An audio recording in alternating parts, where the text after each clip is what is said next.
What is it like to be desperate? What's it like to live in a desperate situation? Desperately struggling for food, just trying to put some food on the table, some rice and beans on the table for your undernourished, overworked, nursing a little baby wife. What's it like to be striving and struggling desperately, trying to care for the little ones, the little 3-year-old Camilla, the little 2-year-old Hugo, the 4-year-old Kayla? What's it like to try to, when you have no pesos in your pocket, and when you let alone any in the bank, when you make so little during the week, and you're trying to put food on the table, you don't even have food in the house, let alone have any cupboards to store it in? What's it like to live desperately like this? To perhaps have to walk for a while to get some clean water and for your family? What's it like to try to protect them, just the little ones, the 3 little ones, and your caring little nest, the people you love, and keep them away from roving gangs or drug cartels or roving gangs that try to target little innocent little kids, that try to abduct them and rape them and maybe put them into sex trafficking or something like that. What's it like to live desperately like that? Would you perhaps seek out a rich uncle? Would you try to flee the situation? Would you try to flee to a land of opportunity? What would you do? What if you were in that situation, and then John Quinones came up with the "What Would You Do" TV show, and put the camera in your face? What would you do? What would you do? How would you live? How would you respond to living in desperation? How would you do it? Well, friends, I'm afraid we have lost all sense of desperation. We've lost all sense of desperation. We can't relate to these stories in Mark, because these stories are about desperation. These stories are about deep desperation, looking for life, looking for salvation, looking for healing, looking for wholeness. That's what these stories are about. And we've lost that sense. We're satiated, content, full, secure, satisfied. At least I am. Too much so. I had a breakfast meeting at Perkins this past Wednesday. I didn't even finish my mushroom and cheese omelet and my 3 pancakes. Couldn't do it. I'm full. I'm satisfied. That's the life I live, and you probably live it too. You got out of a cozy bed this morning. You took your head off of your favorite pillow. You have hot water for a shower. You have food in the fridge and in the pantry for who knows, eggs and hash browns and toast and jelly. Maybe a cup of coffee, maybe fruit or yogurt for breakfast. Chicken salad for lunch, right? Chicken salad or a garden salad, maybe a BLT. And you don't scrimp on dinner either. And the daily news is dropped off at your door or your driveway, or downloaded to your tablet. You jump in your late model Chrysler and trundle off to work, and you work a few hours with people you like or tolerate for a little while, or you trundle off to the clubhouse to share the gospel, what's going on in the neighborhood. Did you hear who's moving in down the street? I hear she's going to throw a cocktail party once her boxes are unloaded. I heard that already. That's the kind of life we live. We're satisfied now. Sure. Okay. So sometimes you say, no.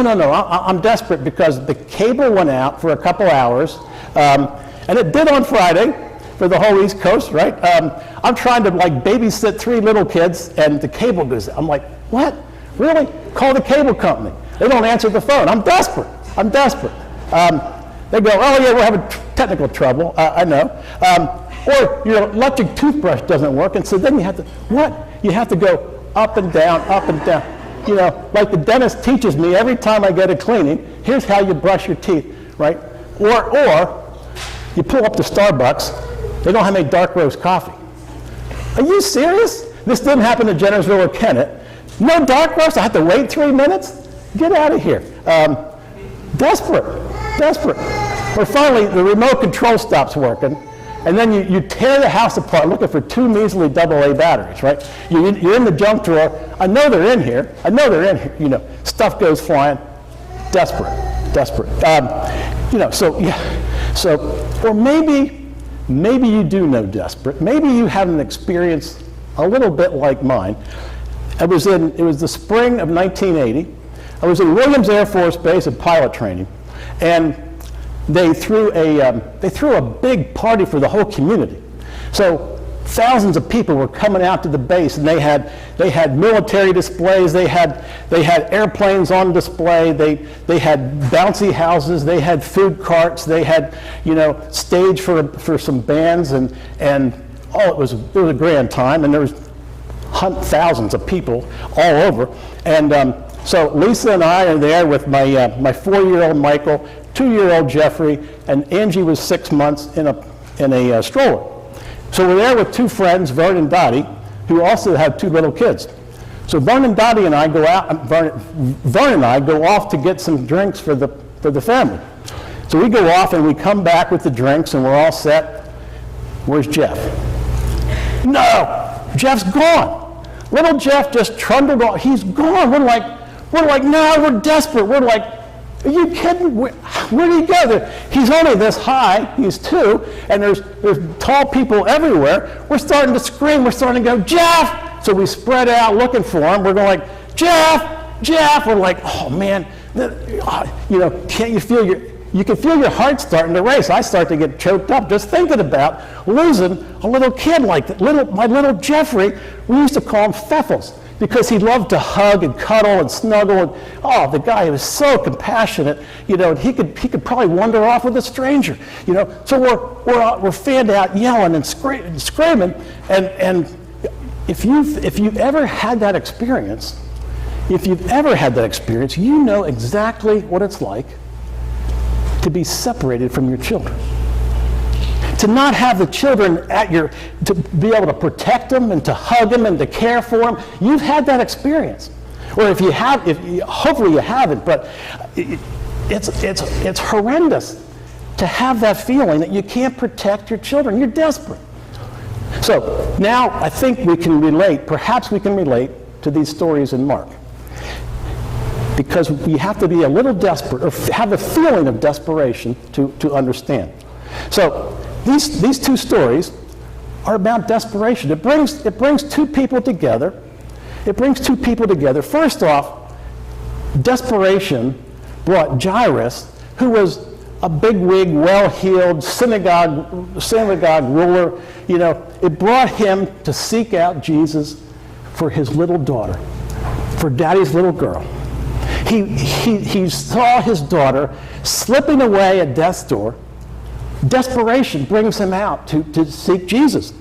Desperation brings him to plead at the feet of Jesus, to worship at Jesus, to plead earnestly, will you just come and touch and heal my little girl? I don't want to see her go. She's 12 years old.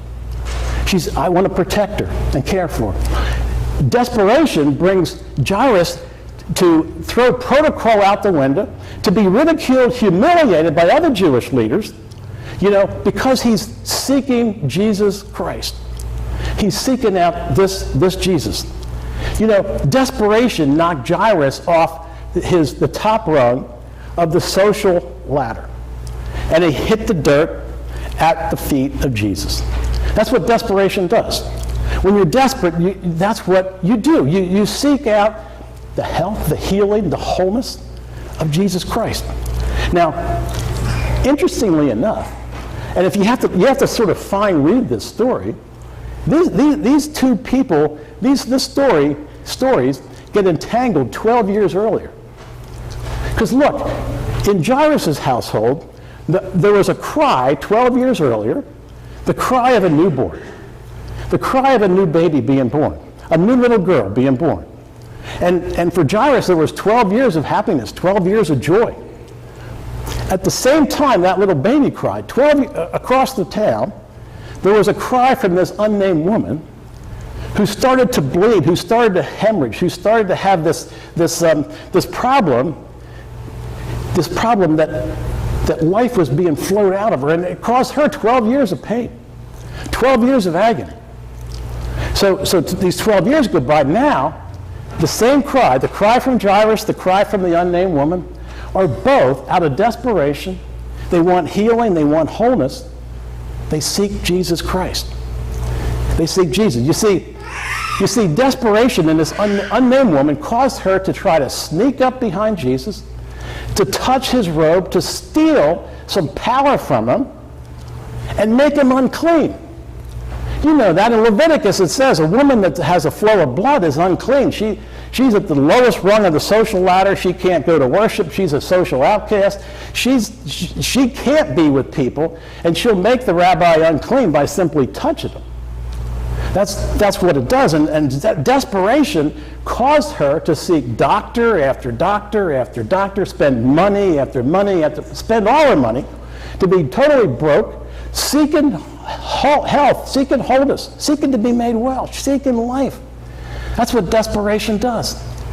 Maybe we can relate to that situation, seeking doctors and second opinions, third opinions, spending our money and trying like anything to have life, to have hope. You see, desperation causes us to try anything. Desperation causes us to look for life, look for help for the family, look for help for our little children or our grandchildren. That's what desperation does. But we're not desperate enough. I'm not sure if we're desperate enough. You see, as fully satiated, content, satisfied people, we have to ask ourselves, are we desperate enough for life? Are we desperate enough for deep relationship with Jesus? Are we desperate enough to prostrate ourselves, we're desperate enough to come into worship at the feet of Jesus Christ and to be changed, and to seek him day after day, week after week? Are we desperate enough to be perhaps ridiculed or mocked or made fun of because of our beliefs in this in God and in Jesus and in the healing mercies of Jesus? Are we desperate enough? Are we desperate enough to come together as a community, to care enough and to reach out and to seek Jesus' hand?